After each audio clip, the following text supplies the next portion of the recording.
कहानी की शुरुआत होती ऐना से, जो कि अपनी शादी से ही भाग रही होती है और सोचती फुचेन तुम कहाँ पर हो? मुझे उस अपाहिज से शादी नहीं करनी। और बॉडीगार्ड्स कहते मिस ऐना को पूरे हॉल में खोजो, वो कहाँ है।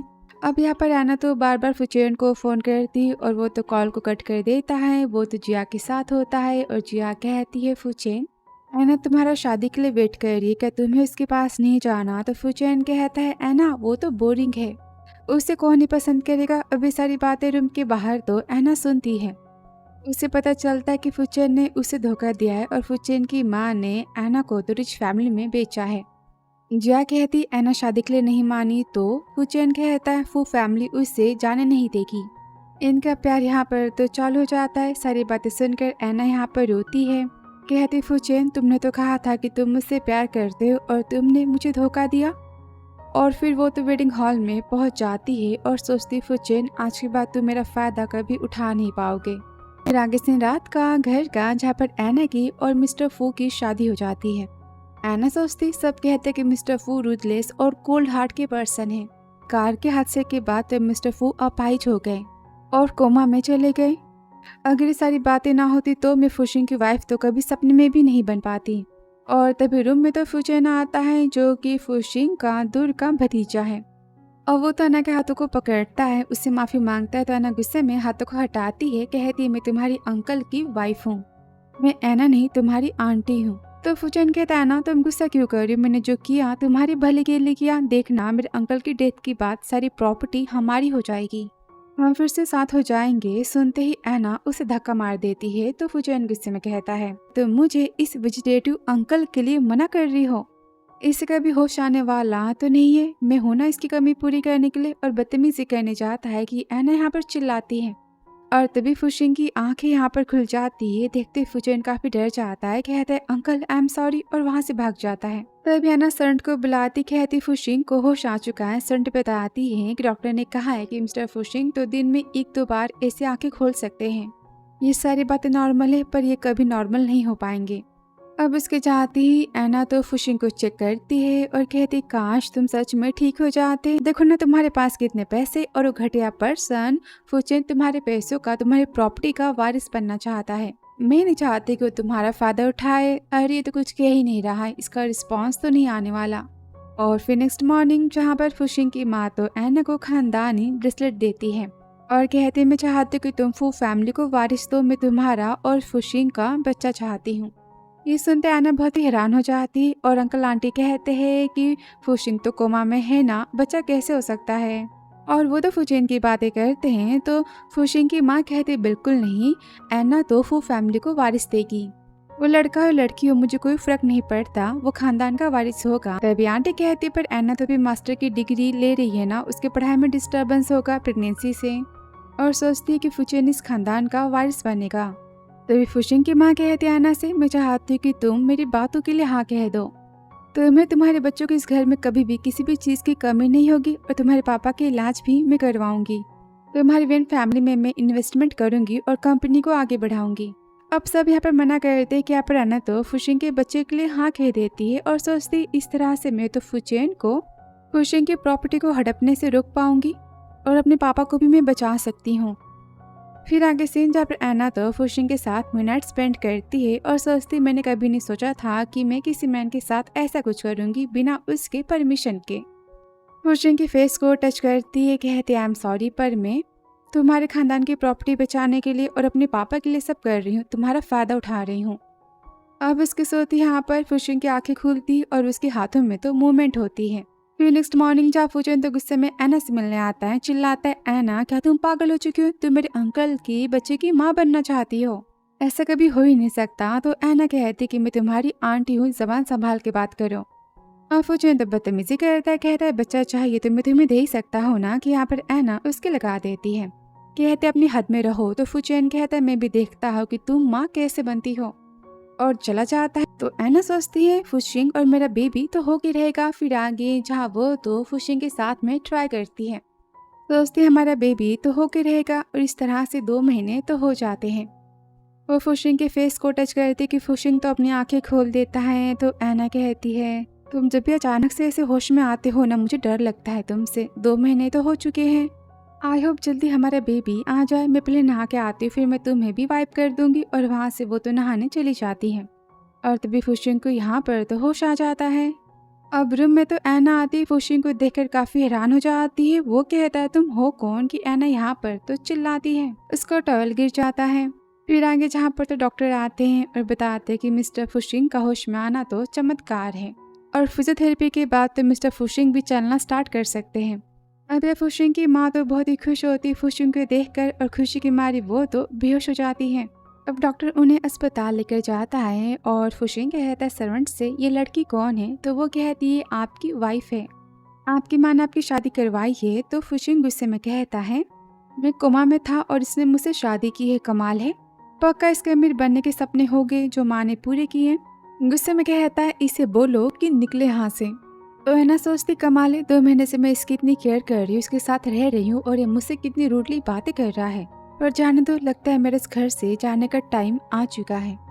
फिर नेक्स्ट मॉर्निंग वो तो कॉलेज जाने वाली होती है। फुशिंग से मिलती, कहती है मेरा नाम ऐना है। कि वो गुस्से में कहता है मुझे नाम जानने में इंटरेस्ट नहीं है, ना ही तुम में। वैसे मैंने सुना है कि तुम फू फैमिली को वारिस देने वाली हो और हो सकता है कि तुम प्रेग्नेंट भी हो। तो बताओ तुम्हें सर्जरी चाहिए या फिर तुम गोलियां खाना चाहोगी, तुम्हारी पसंद क्या है। तो वेन कहती है बॉस आपकी माँ चाहती थी कि मिस ऐना फू फैमिली को वारिस दे। तो फुशिंग गुस्से में कहता है मेरी माँ की मर्जी यहाँ पर नहीं चल सकती, इस घर में मर्जी मेरी चलती है। तभी आना कहती है फुशिंग कि वो कहता है किसने कहा कि तुम मुझे मेरे नाम से बुला सकती हो। ऐना कहते अच्छा तो क्या मैं तुम्हें हस्बैंड कह के बुलाऊं या फिर हनी। डोंट वरी, मैं माँ बनने वाली नहीं हूँ। और सोचती मैंने 2 महीने कितनी मेहनत की, पर देखो ना इस मॉर्निंग में मुझे पीरियड्स आ गए। मुझे अस्पताल जाकर सारी बातें चेक करनी होगी। और कॉलेज आने की बातें करती है तो फुशिंग कहता है हमारा डिवोर्स होने वाला है, मैं पेपर्स को तैयार करवा रहा हूँ। तो ऐना कहती है ठीक है मैं साइन कर दूंगी। और गुस्से में चली जाती। फिर आगे सीन अस्पताल का, जब डॉक्टर बताती है कि मिस ऐना आप तो 2 महीने से प्रेग्नेंट हो। ऐना तो हैरान, कहती ऐसे कैसे, मॉर्निंग में तो पीरियड्स आए थे मुझे। तो डॉक्टर बताते कि वो पीरियड्स नहीं है, वो तो हार्मोनल बदलाव की वजह से हुआ है। आपको ज्यादा सोचना नहीं है और हाँ बस आराम करना है, खुद को वीक नहीं करना। तो यहाँ पर ऐना तो फुशिंग की बातें याद करती कि वो बच्चा तो नहीं चाहता। और डॉक्टर से कहती है मैं बच्चा ना चाहूँ तो। फिर आगे घर आ जाती है जहाँ पर फुशिंग को वो तो ब्लैंकेट से कवर करती है और कहती सोते हुए ना अच्छा दिखाई देता है।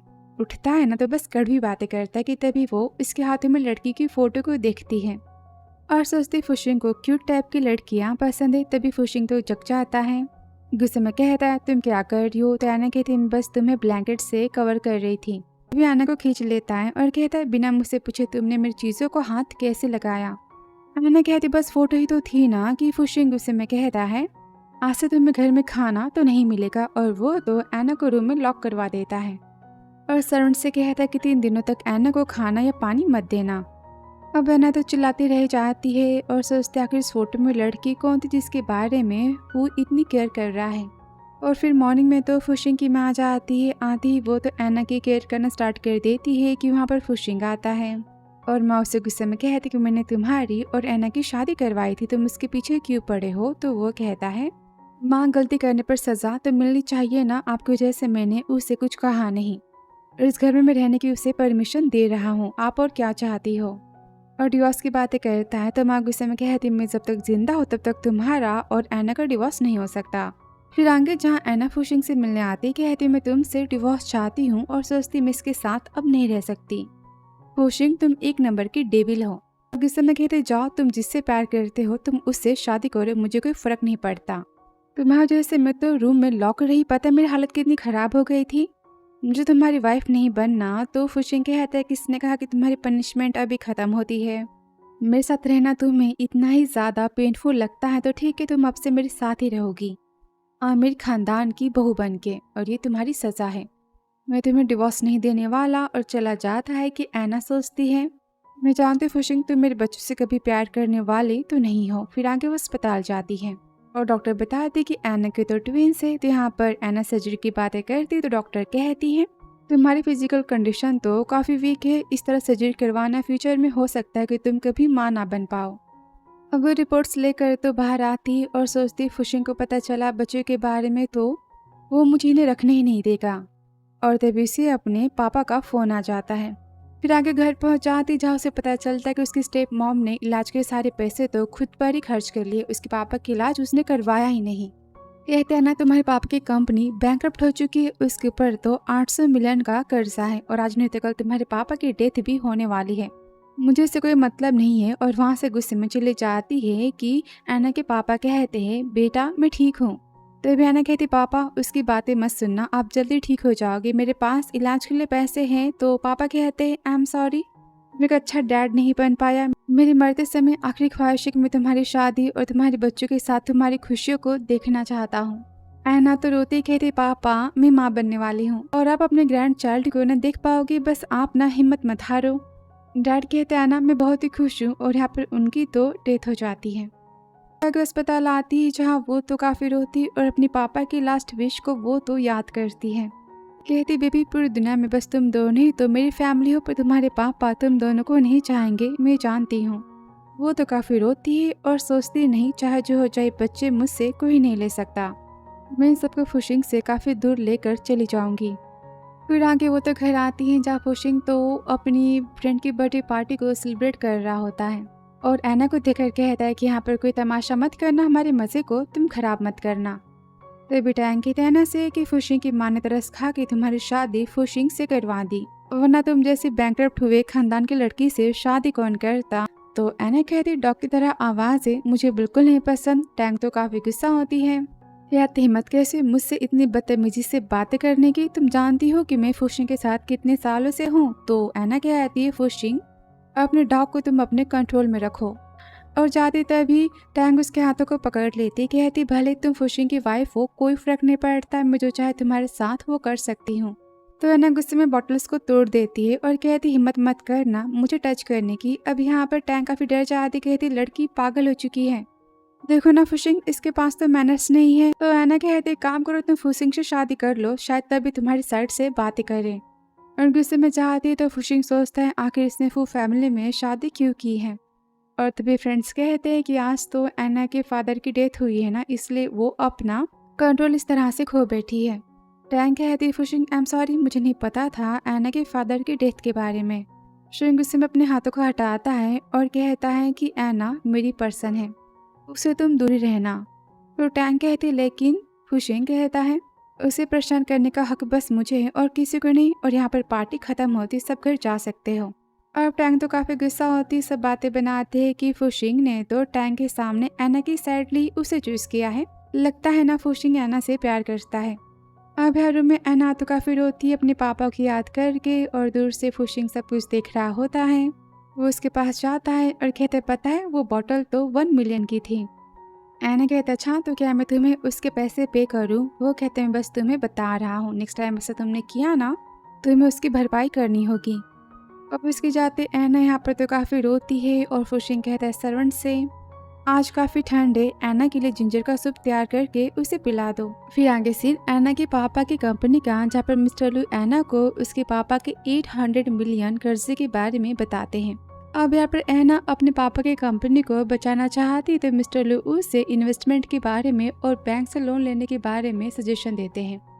और फुशिंग तो अस्पताल में होता है अपनी फिजियोथेरेपी के लिए और वो चलने की प्रैक्टिस कर रहा होता है कि सेक्रेटरी तो उसे एना के फैमिली के 800 मिलियन कर्जों के बारे में बताता है। तो फुशिंग यहाँ पर एना की हेल्प करने के बारे में सोचता है, कहता है सेक्रेटरी से कि 800 मिलियन को तैयार करो और सोचता है एना मैं तुम्हारा वेट कर रहा हूँ कि कब तुम मुझसे हेल्प मांगने आओगी। और ऑफिस में एना कॉल करती है, कहती मिस्टर लू से कोई भी इन्वेस्टमेंट करना तो नहीं चाहता। तो मिस्टर लू कहते मैंने ड्रेस को रेडी कर लिया है और 2 बैंक के मैनेजर से तुम्हें आज मिलने जाना है। और ड्रेस को देखती कहती कपड़े सही नहीं है। तो मिस्टर लू कहते पर तुम्हें कंपनी बचानी है ना, बिजनेस ऐसे ही होता है। और ऑफिस में फुशिंग तो एना के बारे में पता कर रहा होता है। सेक्रेटरी बताता है कि मिस एना ने 2 बैंक के मैनेजर के साथ में तो डिनर पार्टी अरेंज की है और वो दोनों मैन तो बहुत ही घटिया है, क्या मैं मिस एना को सारी बातें बताऊं। फुशिंग कहता है रहने दो और गुस्से में सोचता है एना तुमने मेरे पीठ पीछे कुछ ऐसा वैसा करना चाहा तो देखो मैं तुम्हारा क्या हाल करता हूँ। फिर आगे सीन जहाँ पर एना रात को घर आती है। फुशिंग कहता है मैंने कहा कि मेरे पास आओ। वो कहती क्या काम है। तो वो कहता है मैंने कहा कि मेरे पास आओ। एना कहती बताओ कि डिवोर्स की तैयारियां हो चुकी है। कि फुशिंग उसके हाथों को पकड़ लेता है और कहता है स्मेल क्या तुमने ड्रिंक सर्व करना भी स्टार्ट कर दिया है। ऐना तुम्हें मजा आया ना कि वो कहती फुशिंग मेरे हाथों में पेन हो रहा है। मैंने कहा कि दूर हटो। फुशिंग गुस्से में कहता है मैंने कहा कि सवालों का जवाब दो। तो ऐना कहती है मैंने कोई भी ड्रिंक नहीं की है। और ना मैं कोई ऐसे वैसे काम करती हूँ कि फुशिंग उसे खींच लेता है और कहता है तुमसे ड्रिंक की स्मेल क्यों आ रही है। वो कहती स्मेल मेरी नहीं है। और फुशिंग की जेलसी ऐना तुमसे किसी और मैन के परफ्यूम की स्मेल आ रही है। तुम्हें कपड़े उतारोगी या फिर मैं तुम्हारी उतारने में हेल्प करूँ। अब ऐना गुस्से में चाहती कि फुशिंग उसकी ड्रेस को खींच देता है और कहते ऐना याद रखो कि तुम मेरी वाइफ हो। तब ऐना गुस्से में कहती फुशिंग मुझे तुम्हारी वाइफ नहीं बनना। मैं तुम्हें हिट करती हूँ और सोचती मैं तुम्हारी नज़र में तो बस एक टॉय हूँ ना जिसके साथ तुम प्ले कर सकते हो। और तभी सेक्रेटरी फ़ोन करता है, बताता कि मिस ऐना उन 2 बैंक मैनेजर से मिलने तो नहीं गई थी। तो फुशिंग गुस्से में कहता है वैसे भी वो दोनों तो बैंक के मैनेजर बनने के लायक नहीं है। उनकी हिम्मत मेरी वाइफ के बारे में सोचने की। तुम्हें पता है ना तुम्हें क्या करना है। उनकी पनिशमेंट की बातें करता है।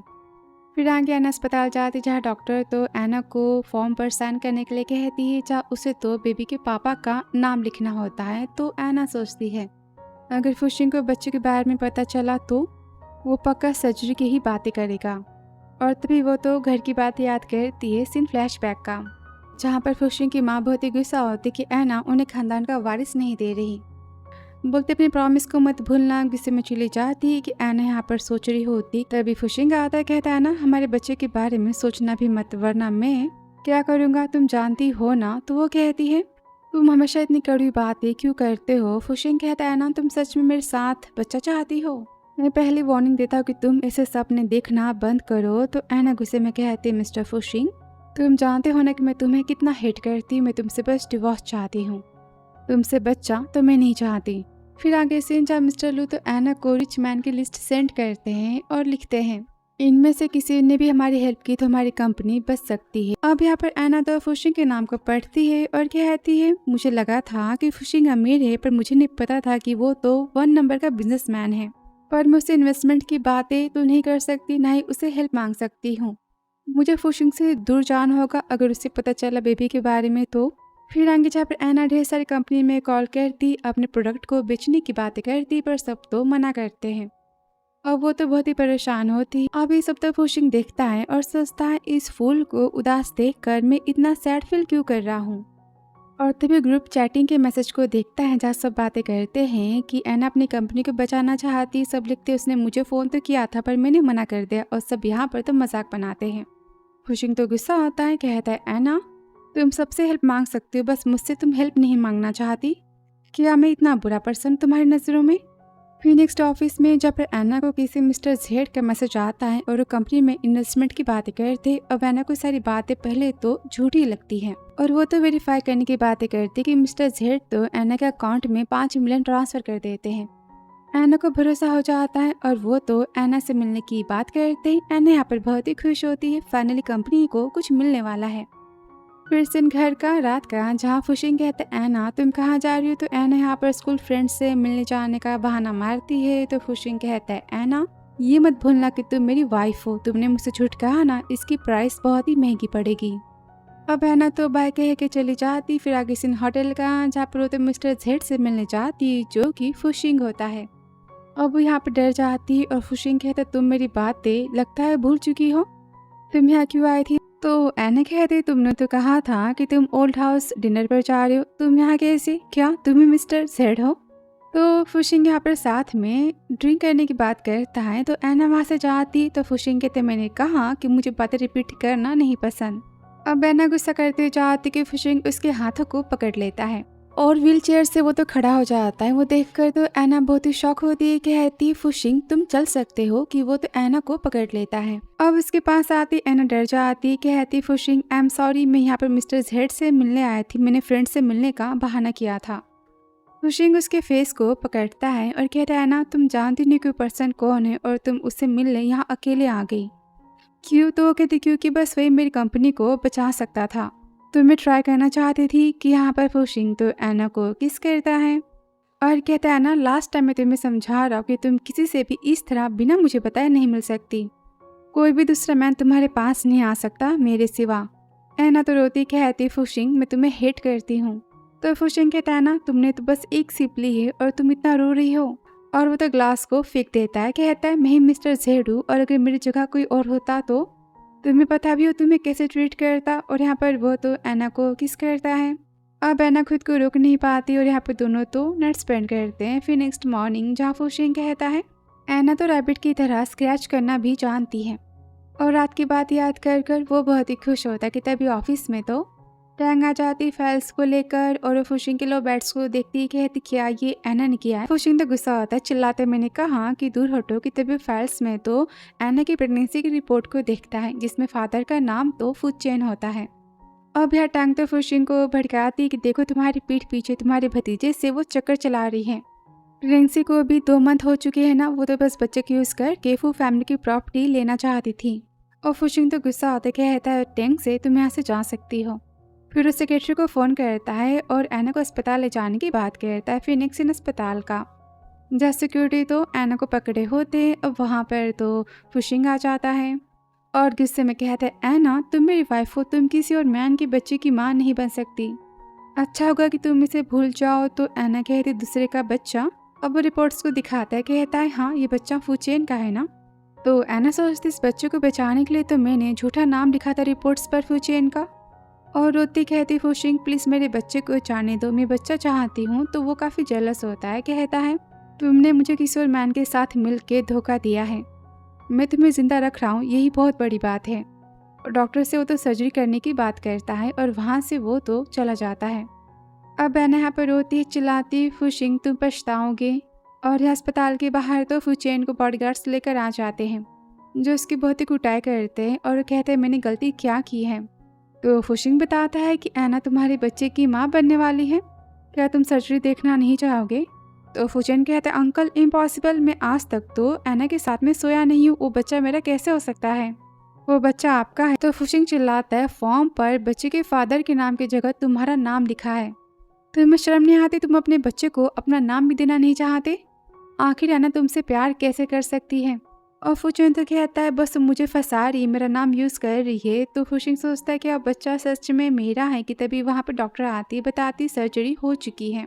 अब सुनते फुशिंग तो फुचेन को पकड़ता है कहता है सारी बातें खत्म हो चुकी है, फ्यूचर में वाइफ से तुम दूर रहना वरना मुझसे बुरा कोई नहीं होगा। और यहाँ रूम में तो एना सर्जरी की बातें याद करती जब डॉक्टर उसे इंजेक्शन लगाने वाली होती है कि वो तो सबको रोक लेती है, कहती मैं आपसे भीख मांगती प्लीज़ मेरे बच्चे को जाने दो, मैं इसे चाहती हूँ। डॉक्टर कहती मिस्टर फुशिंग का ऑर्डर है हम मना नहीं कर सकते। तो एना कहती मैं आपसे भीख मांगती हूँ प्लीज़, ये बच्चे मेरी पूरी दुनिया में बस एक आखिरी फैमिली है।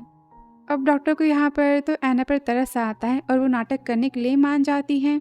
एना ने यहाँ पर थैंक यू कहती, फिर वापस इन एना का जहाँ पर वो तो रोती है और कहती फुशिंग मैं तुमसे बहुत ही दूर चली जाऊंगी। और तभी रूम में तो फुचेन आ जाता है कहता है एना मैं जानता कि तुम अपने बच्चे के लिए फुशिंग से रिवेंज लेना चाहती हो ना, क्यों ना हम दोनों साथ हो जाए, फुशिंग को ख़त्म कर दे, उसके मरने के बाद ही तो तुम और मैं सेफ हो जाएंगे, फिर मैं तुमसे शादी कर लूँगा और तुम जो चाहे मैं तुम्हें दे सकता हूँ, मेरे पेरेंट्स भी तो हमारा सपोर्ट करेंगे। तभी एना उसे धक्का मारती कहती मैं जानती हूँ कुछ भी गड़बड़ होने के बाद तुम सारा इल्ज़ाम मुझ पर लगा के साइड हो जाओगे। तो फुचेन कहता ऐसा कुछ नहीं होने वाला, मेरे पास तो एक प्लान है। तभी एना सोचती कि मैं तो फुशिंग को मारना नहीं चाहती पर ये मौका अच्छा है फुशिंग से दूर जाने के लिए और कहती फुचेन से कि मुझे सोचने के लिए टाइम चाहिए। फिर आगे घर पर जहाँ पर एना सामान की पैकिंग कर रही होती है, सर्वेंट कहती है कि मैम तो घर छोड़ के जा रही है। अब सुनकर फुशिंग तो गुस्सा होता है कि बाहर एना आती है और कहती है मैं तुमसे डिवोर्स चाहती हूँ, तुम भी यही चाहते हो ना। फुशिंग के तो तुम्हें इतनी डिवोर्स की जल्दी है। तो एना कहती है तुम तो जानते हो ना कि बच्चा तुम्हारा था ही नहीं, तो फिर तुम मुझ पर गुस्सा होना कि मैं किसी और मैन की लवर हूँ। और फुशिंग तो गुस्से में एना को पकड़ता है और कहता है तुम अपने आइडियाज़ को भूल जाओ, मेरे मरने के बाद ही मैं तुम्हें डिवोर्स दूंगा, तुम मुझसे दूर नहीं जा सकती। तो एना कहती है लेकिन क्यों। फुशिंग कहता है क्योंकि मेरे साथ रह के तुम्हें बहुत ही पेन मिलता है, तो ठीक है मैं चाहता कि तुम मेरे साथ में सफ़र करो। एना गुस्से में कहती है फुशिंग मैं तुम्हें हेट करती हूँ, क्या तुम्हें मुझसे डर नहीं लगता कहीं मैंने तुम्हारी जान ले ली तो फुशिंग कहता ठीक है तुम में इतनी हिम्मत है तो फिर तुम ट्राई कर सकती हो, वैसे भी मेरे पास तो कुछ खोने के लिए पाने के लिए है ही नहीं। और वहाँ से उदास होकर वो चला जाता है। तो एना सोचती है मैं फुशिंग के लिए सॉरी फील क्यों कर रही हूँ। फिर आगे सीन जहाँ एना कंपनी में जाती हैं जहाँ मिस्टर लू बताते हैं कि इस तिजोरी के अंदर तो तुम्हारे पापा ने सीक्रेट टेक्नोलॉजी के कोर की इंफॉर्मेशन को रखा है। इस टेक्नोलॉजी को बेचकर कंपनी तो पूरे 1 बिलियन पा सकती है। मैंने कितने एम्प्लॉयज़ को बुलाया पर कोई भी इस पासवर्ड को ओपन नहीं कर पाया, ना ही इस तिजोरी को खोल पाया। यहाँ पर तो एना को मिस्टर लू की बातें लालची टाइप की लगती हैं। वो बार बार टेक्नोलॉजी को बेचने की बातें करते हैं। कहते हैं ना, तुम कंपनी को बचाना चाहती हो ना, तो ये आखिरी रास्ता है। तो एना कहते अंकल पासवर्ड मैं नहीं जानती, पर हाँ मैं ट्राई करूँगी इसे ओपन करने की, और सोचती है। इसलिए मिस्टर लू बार बार मेरी हेल्प कर रहे थे, क्योंकि वो कंपनी के कोर टेक्नोलॉजी की इन्फॉर्मेशन को चुराना चाहते हैं। फिर आगे आना तो पार्टी में जाती है, जहाँ पर 2 लड़कियाँ बातें बनाती कि ये तो बैंकरप्ट होने वाली है ना, यहाँ पर क्या कर रही है, इसने कितनी महंगी ड्रेस पहनी है। और एना सोचती फूचे ने मुझसे मिलने के लिए यहाँ पर कहा था, पर वो कहाँ गायब हो गया। अब वो लड़कियाँ तो एना के पास आती है और मजाक बनाती है कि बताओ तुम्हें किस रिच मैन ने रखा है, तुम उसकी बाहर वाली हो ना। उससे मिलने की बातें करती तो एना कहता है ऑफ कोर्स वो मैन तो काफ़ी रिच है, पर कितनी दुख की बात है, कोई तुम सब में इंटरेस्टेड बिल्कुल नहीं होने वाला। तुम सबकी औकात नहीं है। अब ये सारी बातें तो फुशिंग सुन रहा होता है। अब वो लड़की गुस्से में एना के लगाने चाहती है कि एना तो उसके लगा देती है और कहती है मेरे पास तुम सबके फालतू तमाशे के लिए टाइम नहीं है। तो ये फुशिंग कहते हैं सेक्रेटरी से, जो लड़कियां एना को परेशान कर रही है उन्हें इन पार्टी से बाहर फेंको। और वो एना से मिलने की बातें करता है। फिर आगे एना कहती है गुस्से में क्या काम है तुम्हें मुझसे। तो फुशिंग कहता है मैं बिजनेस ट्रिप पर गया था, तो फिर तुम मेरे पीठ पीछे फुचैन से मिलने गई थी ना, और यहाँ पर भी तुम मुझसे मिलने आ गई। पर देखो मैन किसी और लड़की के साथ में है। तो एना कहती सारी बातें बोरिंग है। तभी वहाँ पर तो बिजनेस पार्टनर्स आते हैं और कहते हैं मिस्टर फुशिंग आपके नाम पर आपके भतीजे ने हमसे 20 मिलियन लिए हैं, और दूसरा क्या है तो मेरी बेटी को फंसाना चाहता है पैसों के लिए। तो फुशिंग कहता है इतने घटिया मैन को मैं अपना भतीजा नहीं मानता। तुम सबको जो करना है उसके साथ में कर सकते हो, अपने पैसे निकलवा सकते हो। वो सब तो वहाँ से चले जाते हैं। तो एना कहती फुशिंग यहाँ पर तुम मुझे लेकर आए थे ताकि मैं फुचेन की बुराइयों को सुन पाऊँ। तुम्हारी हरकतें ना बच्चों की तरह हैं। तो फुशिंग गुस्से में कहता है फुचेन तुम्हारे काबिल नहीं है और मैं चाहता हूँ कि तुम उससे दूर रहो। तो एना सोचती है क्या फुशिंग फुचेन से जेलस है, और कहती फुशिंग मुझे लगता है कि तुम मुझसे दूर जाना नहीं चाहते, तुम मुझसे डिवोर्स नहीं चाहते ना। जेलस हो। तो फुशिंग कहता है तुम बकवास करना बंद करो। अब एना तो गुस्से में चली जाती और यहाँ मिस्टर लू देखते कि तिजोरी में से तो डॉक्यूमेंट्स गायब है, और वो तो बहुत ही गुस्सा होता है कि एना ने उसे निकाल लिया है। फिर आगे एना तो पार्टी से बाहर जा रही होती है, सोचती फुशिंग मुझे हिट करता है तो फिर वो मेरी इतनी केयर क्यों कर रहा है। कि तभी उसकी वहाँ पर तो किडनैपिंग हो जाती है। फिर आगे से एना का जहाँ पर किडनैपर्स तो एना से एना के डैड के टेक्निकल डिपार्टमेंट के डॉक्यूमेंट्स के बारे में पूछते हैं। एना तो बताने से मना करती है, और यहाँ घर पर तो फुशिंग कहता है एना कहाँ पर है। तो सन बताती है मैम तो घर नहीं आई। और यहाँ पर गुंडों के पूछने पर एना बताती है कि जिससे प्यार करती है वो तो फुचैन है, फुशिंग से उसका कोई रिश्ता नहीं है। वो गुंडा बहुत ही गुस्सा होता है और वो बार बार डॉक्यूमेंट्स के बारे में पूछता है और एना को बेहोश करने जाता है कि तभी वहाँ पर तो फुशिंग आ जाता है बॉडीगार्ड्स के साथ। एना कहती है फुशिंग तुम यहाँ। तो फुशिंग कहते है बताओ इसने तुम्हें कहाँ टच किया। एना कहती है मैं ठीक हूँ। अब यह फुशिंग तो बहुत ही गुस्सा होता है, चिल्लाता है तुम्हारी इतनी हिम्मत कि तुमने मेरी वाइफ को टच करना चाहा, और सामने वाले की वो कुटाई कर देता है कि एना तो फुशिंग को शांत करवाती है। वो कहता है एना तुम सच में ठीक हो ना। तो एना फुशिंग को शांत करवाती है और सोचती फुशिंग मेरे लिए अपने कंट्रोल को कैसे खो सकता है, और घर जाने की बात करती। फिर आगे सीन कार का जहाँ पर एना कहती तुम्हें कैसे पता चला कि मैं यहाँ पर हूँ। तो फुशिंग कहता है हाँ मैं तुम्हारी जासूसी ना करता तो मैं तुम्हें बचाता कैसे। तो एना कार की खिड़की से फोन को बाहर फेंक देती है। कहती मिस्टर फू थैंक यू मुझे बचाने के लिए, पर सब करने की जरूरत नहीं है आज के बाद। तो फुशिंग उसके हाथों को पकड़ता है। कहते हैं एना तुम्हें खोजने के मेरे पास तो बहुत सारे रास्ते हैं, और सोचता है मैं एना के लिए इतना परेशान क्यों हो रहा हूँ। और यहाँ पर एना सोचती पक्का सब कुछ मिस्टर लू ने ही किया है। फिर आगे सीन मिस्टर लू का जहाँ पर फुशिंग से तो माफ़ी मांगते हैं। कहते मुझे एना की किडनैपिंग के बारे में कुछ नहीं पता। तो फुशिंग गुस्से में कहते नाटक करना तुम बंद करो, मैंने सारी बातें पता कि तुम्हारी हिम्मत कैसे हुई मेरी वुमेन के बारे में बुरा सोचने की। तो मिस्टर लू कहते हैं मिस्टर फुशिंग मुझे माफ़ कर दो, मैं खुद ही पुलिस स्टेशन चला जाऊंगा। और यह फुशिंग सोचता है एना मेरे होते तुम्हें कोई परेशान नहीं कर सकता। फिर आगे एना इन्वेस्टर को खोजने के लिए पब पहुंच जाती है मिस्टर ही से मिलने, और यहाँ मिस्टर ही से वो प्रोजेक्ट की बातें कहती है और कंपनी की न्यू टेक्नोलॉजी के बारे में। मिस्टर ही कहते इतने बड़े प्रोजेक्ट में मैं इन्वेस्ट क्यों करूँ। तो एना कहती है आपको बस 50 मिलियन इन्वेस्ट करने की ज़रूरत है और मैं आपको इसके 10 टाइम ज़्यादा प्रॉफिट करवा के दूंगी। और प्रोजेक्ट को समझाते तो मिस्टर ही यहाँ पर तो हाँ कहते हैं। अब वो तो थैंक यू कह के चली जाती है तो ही कॉल करता है फुशिंग को, बताता है तुम्हारी वाइफ तो बहुत इंटरेस्टिंग है। तुम ही तो अपनी वाइफ के प्रोजेक्ट में 100 मिलियन स्पेंड करना चाहते हो, पर उसने मुझसे तो बस 50 मिलियन की डिमांड की। तुमने जो कहा मैंने वैसी बातें की थी उससे, और मैंने उसकी हेल्प के लिए तो हाँ कह दी है। मिलने आई थी वो भी स्कूल के यूनिफॉर्म में। पर यहाँ तुम इस पब की हालत को जानते तो हो ना, क्या तुम हीरोइन को बचाने वाले हीरो बनना चाहते हो? और फुशिंग परेशान हो जाता है और पब जाने की बातें करता है, और यहाँ पब के बाहर कुछ लड़के तो एना को परेशान करते हैं। अब एना यहाँ पर गुस्सा होती, पुलिस बुलाने की बातें करती कि वो तो एना को पकड़ लेते हैं कि तभी वहाँ पर फुशिंग आ जाता है और वो तो सबकी यहाँ पर कुटाई करना स्टार्ट कर देता है कि तभी गुंडा तो फुशिंग पर हमला कर देता है कि यहाँ पर एना तो उस गुंडे की 12 बजा देती है और फुशिंग को लेकर वहाँ से वो तो भाग जाती है। और तभी वहाँ पर तो ही आ जाता है और सबकी कुटाई करने का तो ऑर्डर देता है, कहता है फुशिंग के लिए मुझे क्या क्या करना पड़ता है। और यहाँ होटल के बाहर एना कहती तुम ठीक तो हो ना, कि फुशिंग यहाँ पर तो स्माइल देता है और एना भी कहती मानना पड़ेगा इतने पावरफुल बिजनेसमैन को बचाने के लिए मुझे आना पड़ा। तो फुशिंग कहता है मैंने भी नहीं सोचा था कि तुम इतनी ज़्यादा क्रूर हो, तुमने उसके तो 12 बजा दिए। एना कहती फुशिंग कमाल है, आजकल तुम बहुत ही मेरे आगे पीछे घूम रहे हो, क्या बात है, क्या तुम मुझसे प्यार करते हो? फुशिंग कहता एना तुम कुछ ज़्यादा ही सोच रही हो, मैं बस यहाँ से गुजर रहा था और मैंने तुम्हें देख लिया।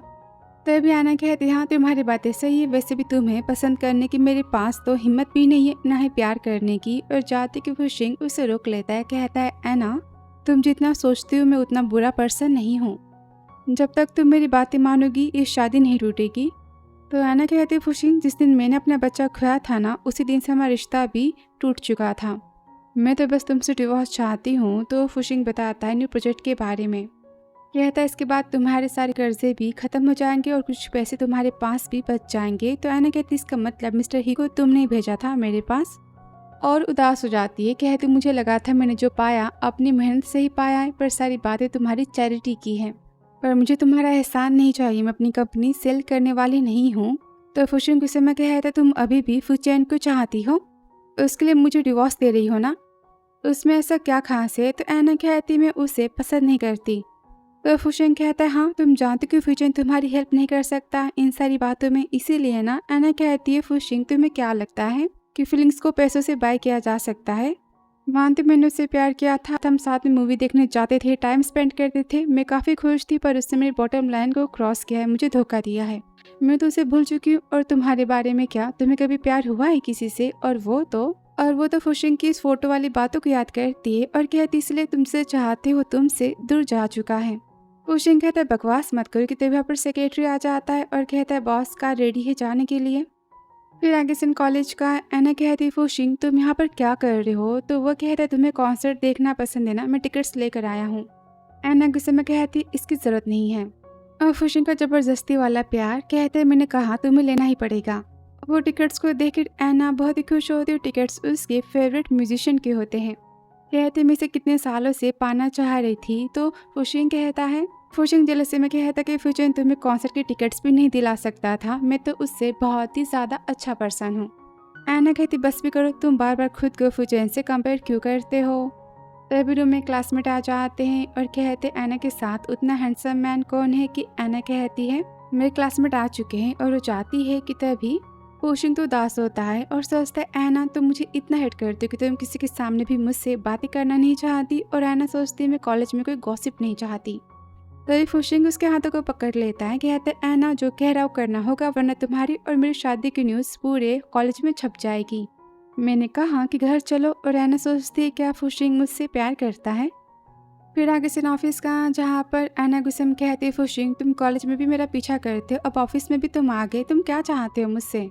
तो फुशिंग कहता है मैं तो बस केक लेकर आया था। कि तभी डॉक्यूमेंट्स को देखता है डिवोर्स के और काफ़ी गुस्सा होता है, कहता है एना मैं तुम्हें बच्चा नहीं देना चाहता, इसलिए तुम मुझे डिवोर्स देना चाहती हो? तो एना गुस्से में कहती हाँ तुम पापा बनना नहीं चाहते तो तुम्हारी मर्जी, पर मैं माँ बनना चाहती हूँ, और डिवोर्स के बाद ही तो मेरे बच्चे हो सकते हैं। तो गुस्से में कहता है तुम्हें बच्चों के बारे में इतनी केयर क्यों है? तो एना गुस्से में कहती मेरा भी ये सवाल है कि तुम खुद के बच्चे क्यों नहीं चाहते? तो फुशिंग गुस्से में कहता है एना तुम्हें क्या लगता है कि मैं तुम्हारे बिना नहीं रह पाऊंगा? एना कहती मैं जानती हूँ कि तुम्हारे दिल में कोई और है, मेरे ना होने से क्या ही फर्क पड़ता है? कि वहाँ से फुशिंग गुस्से में चला जाता है।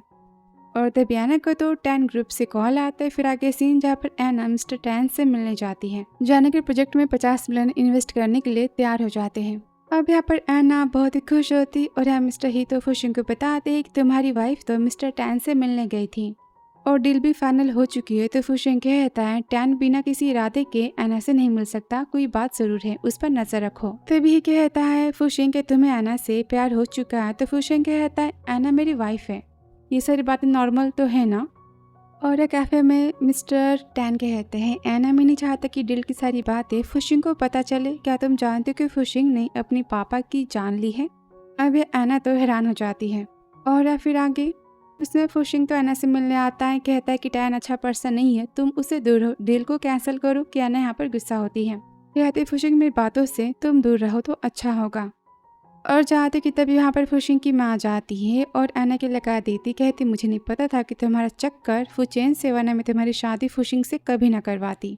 अब एना भी बहुत ही गुस्सा होती, कहते आपने जो किया अपने फायदे के लिए किया था, मुझे ब्लेम करना बंद करो। और डिवोर्स की बातें करती। अब यहाँ माँ फुशिंग से कहती मैं चाहती हूँ कि तुम एना को डिवोर्स दे दो। तो फुशिंग कहता है माँ मैं एना को डिवोर्स तो नहीं देने वाला, कभी नहीं। फिर आगे एना अपने नए घर आ जाती है जहाँ वो तो अपने बेली को छुपाने के लिए बेल्ट लगाती है और कहती है 4 महीने हो चुके और मैं ट्विंस के बारे में फुशिंग को पता नहीं चलना चाहिए, वरना वो मुझे इनसे दूर कर देगा। और तभी बाहर तो फुशिंग आ जाता है। एना कहते कमाल है, तुम मेरा पीछा करना क्यों नहीं छोड़ देते। तो फुशिंग कहता है मुझे बस तुम्हारी फिक्र हो रही थी तो मैं तुम्हें देखने चला आया। अब वो तो घर में आता है कि एना फिर से डिवोर्स की बातें करती है। तो फुशिंग कहता है मैं तुम्हें डिवोर्स देने वाला नहीं हूँ, वैसे तुम पर नई ड्रेस अच्छा नहीं दिखता, तुम्हें वाइट ड्रेस पहननी चाहिए, ये ओल्ड फैशन के। तो एना को फोटो की बातें फिर से याद आती हैं, कहते मैं जानती हूँ कि तुम्हें क्यूट लड़कियां पसंद है। और गुस्से में वो तो फुशिंग को घर से बाहर कर देती है। तो फुशिंग कहता है एना तुम्हें मेरे बारे में गलत फहमी हुई है। तो एना कहती है फुशिंग में कहो वो सर्जरी जो तुमने करवाई थी वो बच्चे फुचेन के नहीं तुम्हारे थे, तो क्या तुम्हें गिल्ट फील होगा।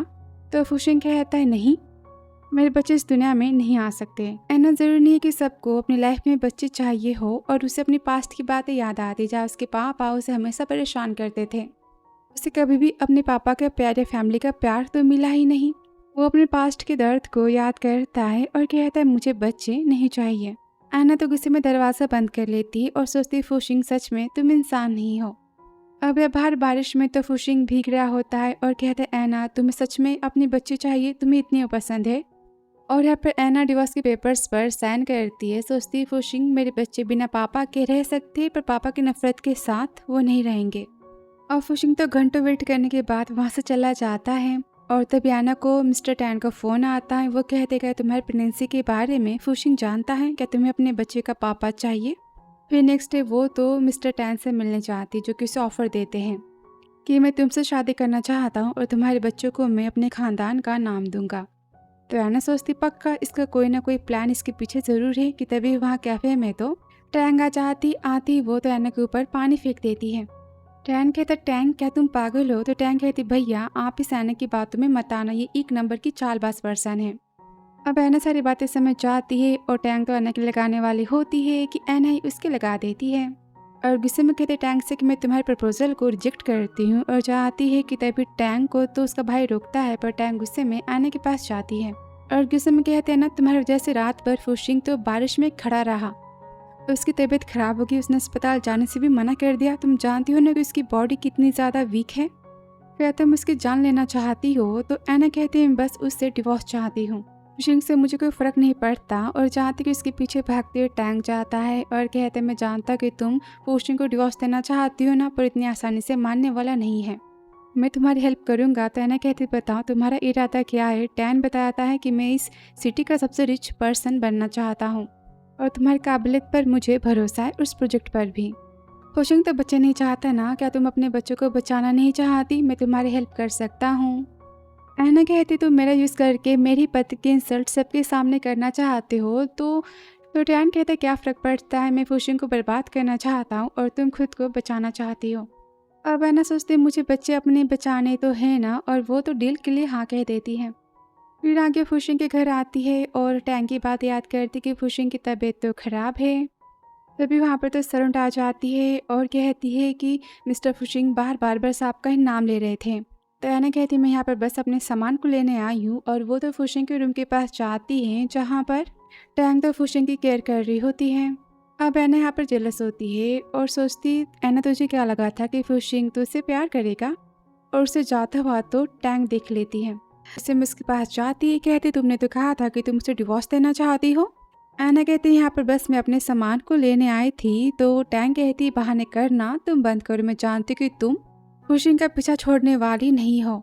बातें सुनाती कि एना उसके हाथों को हटाती, कहती बस बहुत हुआ, फुशिंग खुद मेरे पीछे पड़ा है। तो टैंग गुस्से में कहती तुम्हारे खत्म होने के बाद ही ना वो मेरे पास आएगा, और गुस्से में वो तो फ्लावर वॉश को उठाती है और चिल्लाने वाली होती है कि तभी एना उसे रोक के उसे गिरा देती है, कहती क्या तुम पागल हो।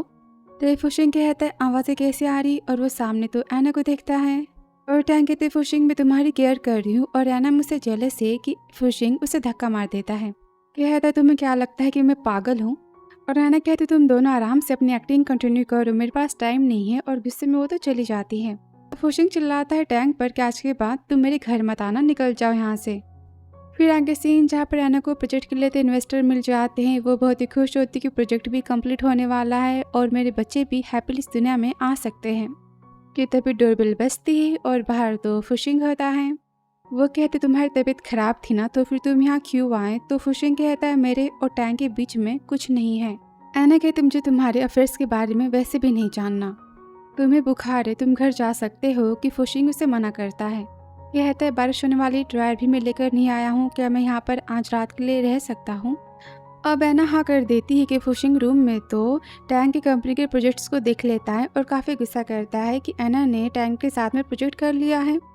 एना कहती मेरी बातों से तुम दूर रहो। कि फुशिंग उसे पकड़ लेता है, कहता है एना सच में तुम कितनी हार्टलेस हो, टैंग ने तुम्हें 1 बिलियन दिए और तुम उसकी बातों में आ गई। तो एना कहता अच्छा फिर तुम भी मुझे 1 बिलियन देना चाहती हो ताकि मैं तुम्हारी बातों में आ जाऊँ, क्या तुम मेरी कंपनी में इन्वेस्ट करना चाहते हो। तो फुशिंग कहता है हाँ बताओ तुम्हें कितने पैसे चाहिए, तुम कॉन्ट्रैक्ट को कैंसिल कर दो, मैं तुम्हें 10 बिलियन देने के लिए भी तैयार हूँ। कि तभी एना फुशिंग के लगा देती है और कहती फुशिंग मैं तुम्हारे साथ कंफर्टेबल फील नहीं करती, तुम्हारे साथ कॉन्ट्रैक्ट या बिजनेस में कैसे कर सकती हूँ। कि फुशिंग बहुत ही गुस्सा होता है, कहता है अच्छा तुम टैंग के साथ क्या कंफर्टेबल फील करती हो, मैं तुम्हें बताता हूँ कंफर्टेबल फील करना क्या होता। और वो तो एना को पकड़ लेता है। तो एना कहती फुशिंग तुम्हें क्या लगता है कि तुम पेशेंट हो, तो मैं तुम्हारे साथ कुछ नहीं करूँगी। क्या फुशिंग तो एना को किस करता है, कहता है भूलो मत कि तुम मेरी बीवी हो। और एना सोचती फुशिंग सच में पागल हो चुका है। फुशिंग एना के फेस को पकड़ता है, कहता है एना क्या तुम मेरे बारे में नहीं सोच सकती, तुम मुझे इतना हेट करती हो। एना उसके हाथों को पकड़ती है और सोचती इसे कितना ज़्यादा बुखार है, और कहती है फुशिंग मैं तुम्हें हेट नहीं करती, मैं बस शांति से अपनी लाइफ को जीना चाहती हूँ। तो फुशिंग कहता है एना तुम मुझसे दूर कभी कहीं नहीं जा सकती। और यहाँ पर इनका प्यार तो स्टार्ट हो जाता है, दोनों तो नाइट स्पेंड करते हैं। और यहाँ पर तो टैंग बहुत उदास होती है फुशिंग के दूर जाने से कि उसका भाई टैन आ जाता है और वो तो फुशिंग को बर्बाद करने के बारे में कहता है। तो टैन कहती मैं फुशिंग से प्यार करती हूँ, तुम मुझसे कुछ नहीं करोगे, मैं चाहती हूँ एना को बर्बाद करना। तो उसका भाई उसकी हेल्प करने के लिए मान जाता है। फिर आगे से अस्पताल का जहाँ पर फुशिंग जाता है, कहता है माँ याओ को क्या हुआ, ये तो ठीक हो रही थी ना। यहाँ पर याओ के हाथ तो बंधे होते हैं और माँ कहती है आज तुम्हारे पापा की डेथ एनिवर्सरी है।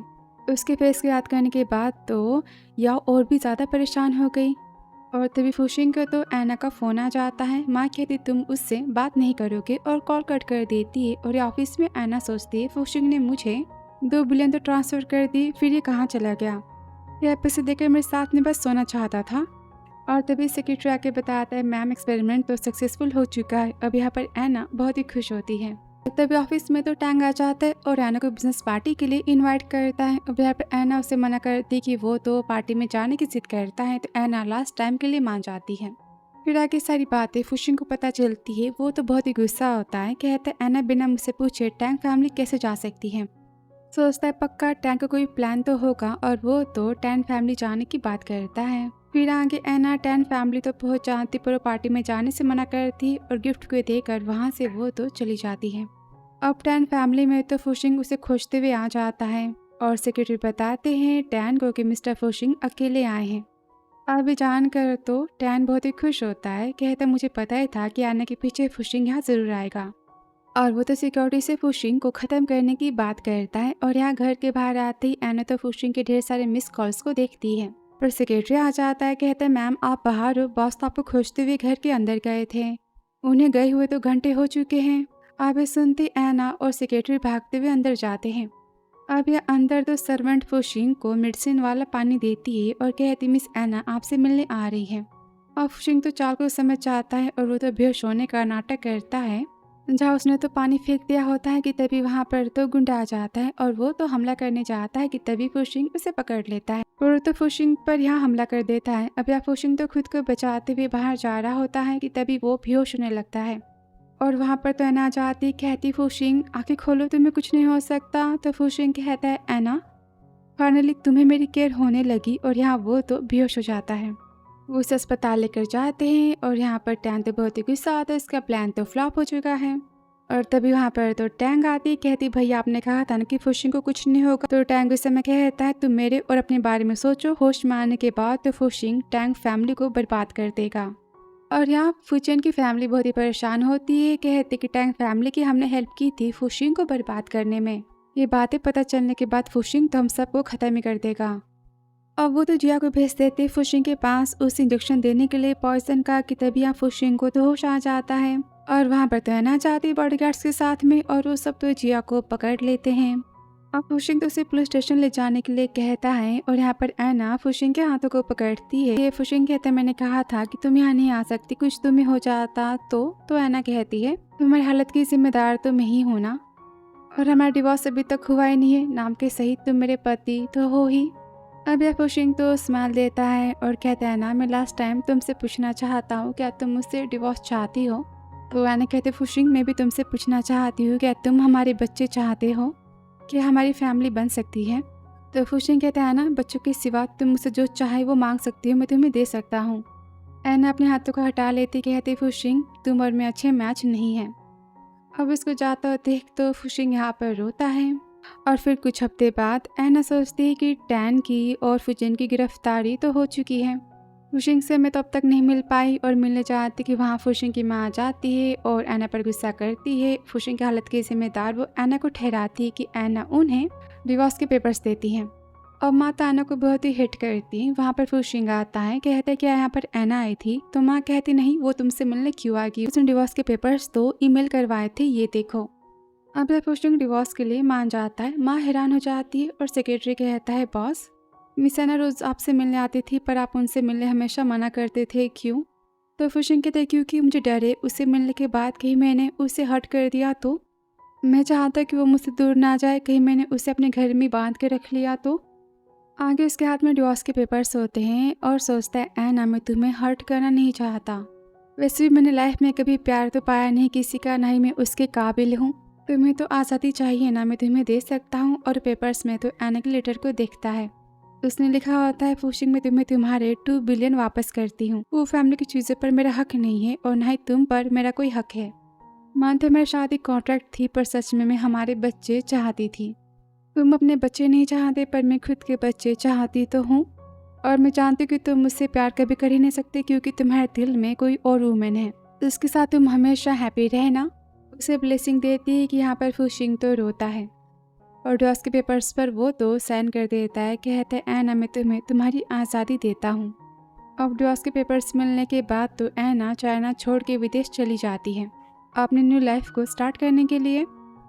और फिर सीन 5 साल बाद का, जहाँ पर एना तो विदेश से वापस चाइना आ जाती अपने क्यूट से बेटे और बेटी के साथ। उन्हें अपार्टमेंट को वहाँ बाय करती है और यहाँ सीन फुशिंग का ऑफिस का, जहाँ टेबल पर तो एना की फोटो होती है और सेक्रेटरी बताते कि मिस एना चाइना वापस आ चुकी है। मिस एना ने फोन किया था, वो हमसे मिलना चाहती है। फुशिंग तो खुश होता है। सेक्रेटरी बताता है कि वो पूछ रही थी कि आपके पास टाइम कब है डिवोर्स के सर्टिफिकेट लेने के लिए, और वो यहाँ पर तो दुखी हो जाता है।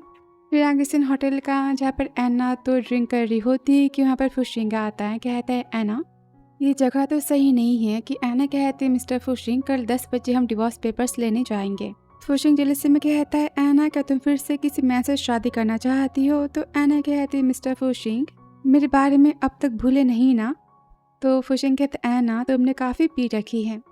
तो एना कहती है फुशिंग तुम बिल्कुल शाहहान की तरह हो। तो वो कहता है अबे शाहहान कौन है, तुम्हारा मैरिज पार्टनर।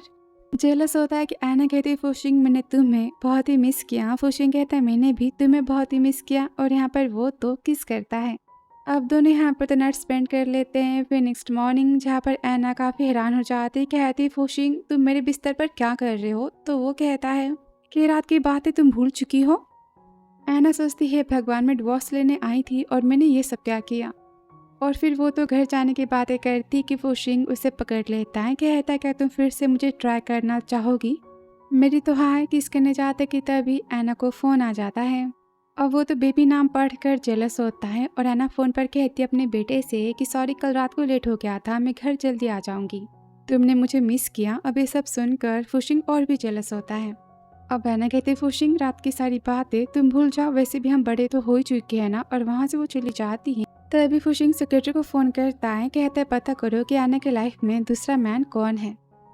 फिर आगे ऐना घर आ जाती है। उसका बेटा कहता है मम्मी हमें स्कूल के सामने ना ये दीदी मिल गई और हम इसे लेकर घर आ गए। अब याओ को देखकर ऐना सोचती ये तो फुशिंग की ही मूनलाइट है जिससे वो प्यार करता है और पूछती तुम कौन हो। तो याओ कहती है मैं तो इन सब की फ्रेंड हूँ। अब हान कहता है मम्मी ये दी कितनी ब्यूटीफुल है ना, क्या हम इन्हें अपने घर में रख सकते हैं। अब ऐना बहुत ही गुस्सा होती चिल्लाती यहाँ पर तुम्हारी हिम्मत कैसे हुई मेरे बच्चों के पास आने की, बताओ तुम्हारे इरादे क्या हैं, निकल जाओ यहाँ से। गुस्सा करती कि यहाँ पर तो चिल्लाती और रोना स्टार्ट कर देती है कि किम कहती दी शांत हो जाओ मम्मी बहुत ही अच्छी है। उसे शांत करवाती है तो ऐना सोचती इसकी दिमागी हालत तो ठीक नहीं लग रही। और यहाँ अस्पताल में तो फुशिंग आ जाता है, डॉक्टर पर चिल्लाता है कि मेरी बहन कहाँ है, उसे खोजो वरना मैं तुम सबको बर्बाद कर दूंगा। कि वहाँ पर सेक्रेटरी आता है और बताता है उन्हें लास्ट टाइम स्कूल के पास देखा गया था। और यहाँ पर घर पर याओ की तबीयत खराब होना स्टार्ट हो जाती है। तो ऐना याओ को अस्पताल ले जाने की बातें करती है और किम और हान को घर रुकने के लिए कहती है। अब कुछ घंटे बाद तो किम और हान परेशान हो जाते, कहते मुझे तो याओ की और मम्मी की फिक्र हो रही और वो उसे खोजने जाने की बात करते। फिर आगे से अस्पताल का डॉक्टर बताते कि हमें तो मिस याओ की सर्जरी करनी पड़ेगी पर हमारे पास तो हाई टेक्नोलॉजी के रोबोट और डॉक्टर टीम नहीं है। तो ऐना कहती है मैं यू टेक्नोलॉजिकल मेडिकल कंपनी की ऑनर हूँ और वो अरेंजमेंट करने की बात करती हैं। फिर आगे सीन जहाँ वो न्यूरो सर्जन की मेडिकल टीम को बुलाती है। फिर वो फुशिंग को फ़ोन करती है। आगे अस्पताल में फुशिंग आता है, कहते हैं याओ कहाँ पर है। तो ऐना बताती उसकी सर्जरी हो रही है और वो तो गुस्सा होता है, कहते उसकी सर्जरी नहीं हो सकती, उसकी जान को खतरा है। तो वो कहती ऐसा कुछ नहीं होने वाला, वो ठीक हो जाएगी। और मेडिकल टीम के बारे में वो बताती और फुशिंग तो परेशान हो जाता है। और ऐना सोचती पक्का याओ फुशिंग के दिल में बहुत ही स्पेशल पर्सन है और चाहती कि फुशिंग उसे रोक लेता है। कहता है तुम जानना नहीं चाहती कि याओ कौन है। तो ऐना कहती हाँ तुम उससे बहुत ही प्यार करते हो ना। तो फुशिंग कहता है हाँ मैं उससे बहुत ही प्यार करता हूँ क्योंकि वो मेरी छोटी बहन है। ऐना तो हैरान होती, कहती क्या पर इसके बारे में किसी को भी नहीं पता। तो फुशिंग बताते कि मेरे पापा की दिमागी हालत तो खराब थी, उन्हें मेंटली बीमारियां थीं। तो जब भी उन्हें दौरे पड़ते थे उन्हें गुस्सा आता था हमेशा मुझ पर और मेरी बहन पर ही अपना सारा गुस्सा उतारते थे। उसने गुस्से में मेरी बहन को धक्का मार जिसके यहाँ के दिमाग में चोटें आ गई, जिसके बाद वो बड़ी होगी पर उसका दिमाग तो बस 3 साल के बच्चे की इतना ही रह गया। तो ऐना फुशिंग के पापा के बारे में पूछती है तो फुशिंग बताता है मैं जब बड़ा हुआ तब मैंने उन्हें मेंटल अस्पताल भेज दिया, फिर उनकी वहाँ पर तो डेथ हो गई। तो ऐना कहती फुशिंग इन सारी बातों में तुम्हारी गलती नहीं है। तो फुशिंग कहता ऐना उसी पागल पर्सन का मैं बेटा हूँ और पागलपन की बीमारी तो खानदानी भी है। मैं भी तो खुद के गुस्से पर कंट्रोल करना नहीं जानता ना, मैं भी उसकी तरह बन जाऊंगा तो, या भी उसकी तरह हो गई तो। ऐना कहती फुशिंग तुम उससे बहुत ही अलग हो तो इसलिए तुम बच्चे नहीं चाहते थे। तो फुशिंग उसके हाथों को पकड़ता है, कहता है ऐना मैं जानता हूँ कि तुम्हें बच्चे बहुत ही पसंद है पर हमारे बच्चे भी अगर अनहेल्दी होते तो तुम्हारे साथ तो नाइंसाफ़ी होती ना। मैं अपने खानदान की चीज़ों को तो बदल नहीं सकता, मैं सच में कभी कोई हैप्पीनेस तो डिज़र्व नहीं करता। और वो तो अपने अकेलेपन के बारे में सारी बातें बताता है कि तभी वहाँ पर तो किम और हान आ जाते हैं। कहते हैं मम्मी। ऐना परेशान हो जाती, कहती तुम दोनों यहाँ पर क्या कर रहे हो। तो किम कहते भैया मुझे लेकर आए। वो कहते मम्मी हम बहुत ही परेशान थे आपके लिए। तो फुशिंग कहता है ऐना तुम्हारे विदेश में बच्चे भी हो गए। तो ऐना कहती हाँ पर ये बच्चे तुम्हारे हैं। तभी सेक्रेटरी आता है, बताते हाँ ये बच्चे तो मैम और आपके, मैंने सारी बातें पता की है। कि तभी ऐना तो फुशिंग के हाथों को पकड़ती है और कहती फुशिंग हमारे बच्चे हेल्दी है और सेफ है और तुम भी तो हेल्दी हो, तुम अपने पापा जैसे बिल्कुल नहीं हो, तुम हमें कभी हर्ट नहीं कर सकते। तुम अपने डर को भूल जाओ कि तभी किम कहती मम्मी ये हैंडसम अंकल कौन है, हमारे पापा। तो एना कहती हाँ ये वही बैड पापा है जिसके बारे में तुम्हें हमेशा बताती थी कि फुशिंग यहाँ पर तो स्मेल देता है। और कहता है बच्चे हमारे हैं। उन्हें गले लगाता है कि तभी वहाँ पर डॉक्टर आ जाते हैं और बताते हैं कि मिसा की सर्जरी तो हो चुकी है, वो जल्दी ठीक हो जाएंगी। यहाँ पर दोनों तो बहुत ही खुश होते हैं। फुशिंग कहता है एना थैंक यू। फिर आगे सीन एना और फुशिंग के शादी का, जहाँ पर एना सोचती है मेरा प्यार हमेशा मेरा वेट कर रहा था, फाइनली मैं अकेली तो नहीं हूँ। और अब फुशिंग सोचता है मुझे भी प्यार पाने का हक है। दोनों अपने प्यार के यहाँ पर तो कन्फेशन करते हैं और फाइनली दोनों की यहाँ पर तो शादी हो जाती है। ईम और हान तो फूलों की बरसात करते हैं। तो आपको क्या लगता है कि फुशिंग सेकेंड चांस हैप्पीनेस को डिजर्व करता था? एना का वापस आना, फुशिंग को माफ करना क्या सही था और रिश्ते में किसकी कितनी गलती थी? ड्रामा की हैप्पी एंडिंग सही थी कि नहीं, कमेंट बॉक्स में जरूर बताना। Thanks for watching dear.